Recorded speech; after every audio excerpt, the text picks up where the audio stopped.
Hello, bienvenue, nouveau Tabata, ballette, barre, donc inspiration danse classique. Commence avec un squat sumo, donc squat large, orteils vers l'extérieur et tu fais des petits ports de bras.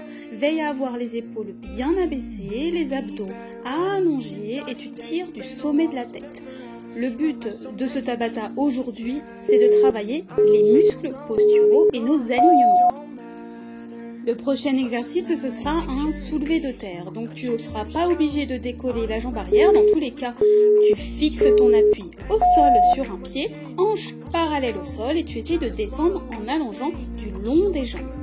Le but ici, ça va être d'aligner ta jambe, ton buste et ta tête. Comme tu peux voir, ça ne fait pas un V à l'envers, ça fait vraiment une ligne qui se déplace. Donc si tu n'arrives pas à aller trop bas, pas besoin de le faire. Ensuite, on va faire exactement la même chose de l'autre côté. Donc, bien ton appui dans l'autre jambe. Tu peux plier un peu le genou. Et il est possible qu'il y ait une jambe sur laquelle tu as plus d'équilibre que l'autre. D'où l'intérêt de travailler en unilatéral.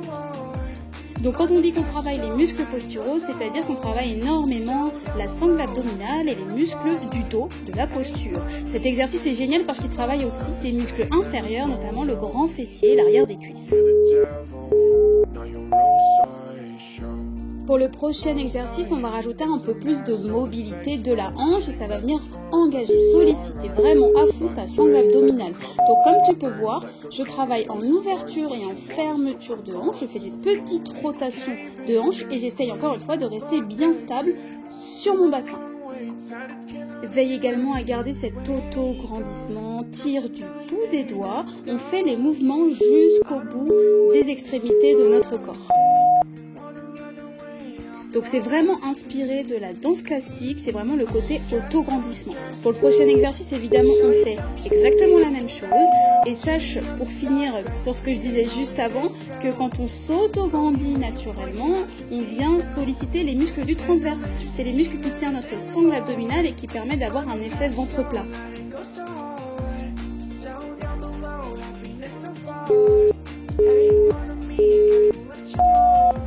Donc pour le prochain exercice, ce sera un squat en chaise. Il faut bien mettre les hanches vers l'arrière et vers le bas. Laisse tes genoux se plier en avant selon ta propre mobilité. Et tu ajoutes des petits ports de bras alignés en face de tes épaules et des kicks arrière alternés en serrant le fessier. Attention à ne pas faire des coups de rein. On veut vraiment que ta sangle abdominale continue d'être sollicitée et travailler le grand fessier à fond.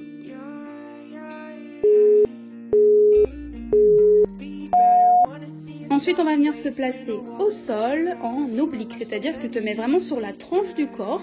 Limite, tu perds l'équilibre tellement tu es sur le côté.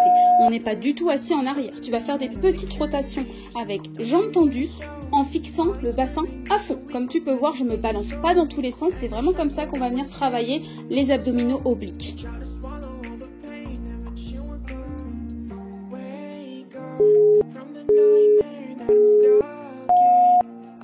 Donc désolé, je me mets de dos, mais voilà, on change de position pour faire exactement la même chose de l'autre côté. Tu serres ton fessier, tu pointes le bout des orteils et fais ta sirène, vas-y à fond, parce qu'on est toutes des sirènes, je veux rien savoir. Préfère des mouvements bien contrôlés à des mouvements rapides, incontrôlés évidemment si tu veux travailler proprement ta sangle abdominale.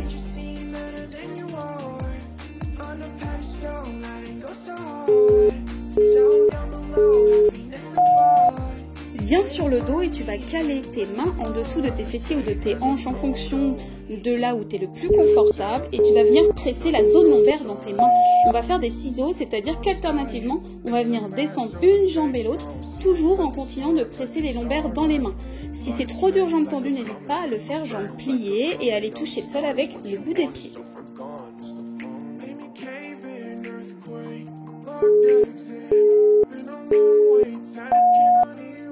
Ensuite, on va faire des crunchs avec les jambes écartées. Comme ça, on travaille encore une fois notre ouverture de hanche en même temps.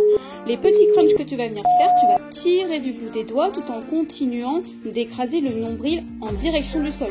Si tu sens que ton ventre pousse trop vers le haut, peut-être ne décolle pas la tête ou alors décolle moins haut pour éviter une pression qu'on ne souhaite pas sur le plancher pelvien.